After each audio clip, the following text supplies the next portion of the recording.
you look over this way, just where this wooden post is, you'll see a saddle in the mountain, in the hill. And if you look on the western side of that saddle, Adnyamatnas always say that we always have this presence of our ancestors in country, and for us this area here represents for us the woman in the landscape and the man in the landscape. So on the western slope of that saddle you'll see the outline of the woman's profile, a woman's profile. And if you knew anything about Adnyamatna women's profile, it's pretty similar. It's very similar.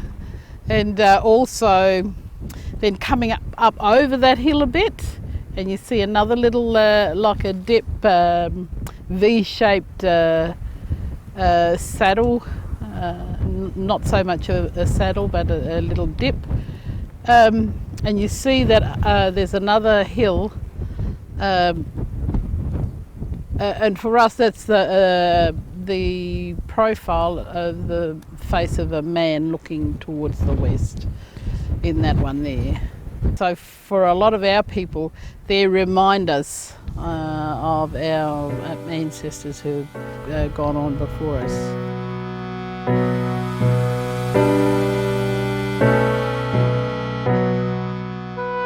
And then if you look over here, these two peaks, for us very important. These two peaks represent the very foundation that our Adnyamatna society is built on.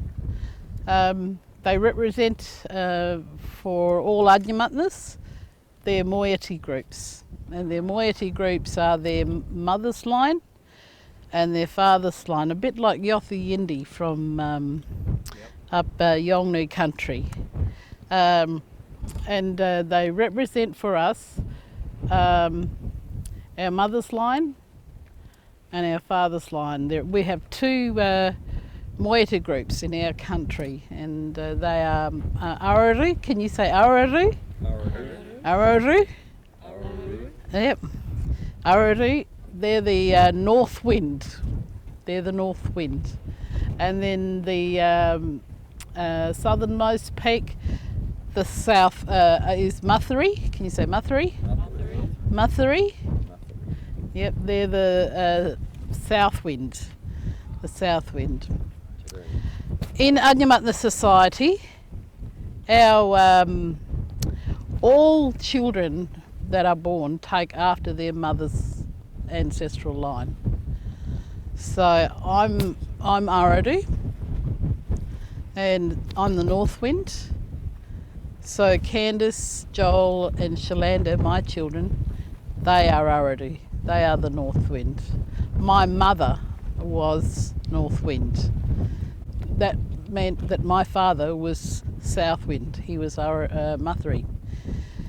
The things that formed the basis of our marriage laws, Aradu and Mathuri, you could not marry within your own group. You always had to marry crossways. You weren't allowed to marry in your own group, otherwise you would have been marrying your brother or sister. And so for Adnyamatna people, we call it our outdoor classroom. Our mothers and fathers always used to tell us, pointed out to us, that this is very important for us as children growing up. We had to learn who we were. We had to learn that whether we were Mathuri or Aradu, and we knew who we were by who our mothers were. And so Auntie Pauline, you'll meet Auntie Pauline up at Hawker. Her mother and my mother were sisters, so that makes Pauline my sister. Culturally, that's how we relate in our community. My mother's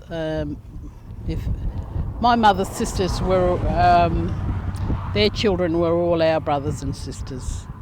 And so there's a cultural responsibility, to look after our sisters' children and brothers' children. You've heard the little saying, it takes a village to raise a child. Well, with Adyamatnas we do, so it does. When I sat and listened to the elders talk about this place, I actually started to realise that here was the first place that is any mention of law, or the establishing of a law of life or death. There used to be an old Aradu Uratu, an old Aradu woman that used to live here in this place, and all the relatives would come down from up north. They'd come down, make their camp here at this place. There was a waterhole over the other side, so it was a good place to make camp. And this old lady, though, because she was part of this community, people up north started to get very worried about their relations, their relatives, because when they came down south they wouldn't return back home. And so they wondered, where are their relatives disappearing to? So they sent two mitas, Aradu and Mathuri, one of each moiety. They sent them down to investigate, to find out what's going on. Where are our people disappearing to? Anyway, they came down and they, the welcome mat was out. The old lady was very, very welcoming to them. Said, "Stay the night, stay another night," and they felt that something wasn't quite right. They could see the campfires of all their relatives there, but their relatives was nowhere to be seen. And so but they followed this old lady one day over the hill, and they realised that she had taken their lives, the lives of her relatives, their relatives. And it was at that point that I realised that these two Uras, Aradu and Mathuri, they realised that this woman had broken the law of life. She'd taken life. And what were they to do about that? And so they decided that the person who was the same skin as she was had to deal out punishment to her. So it was the Aradu man that had to punish this old Aradu lady, because he was the right skin. He was the right one to do it, and punishment was carried out. But from that time onwards, and even today, it's much better for us if one of your own lot takes responsibility for disciplining your family member. Because that's the right way for us. And you're taking responsibility for your family. So this is a pretty important site for us, and we're reminded about who we are. And I'm Aradu, and I'm the North Wind, and we take. It's funny. There's a bit of a joke because there's a bit of rivalry between Aradu and Mathuri, and my grandmothers always used to say, "Oh, I never trust a Mathuri," that to the Aradus, don't trust a Mathuri. But at the same time, they always come back at us and say, "Oh, you Aradu people, you're just full of hot air." Hot wind. So there's a bit of sledging that goes on between Aradu and Mathuri. Yeah.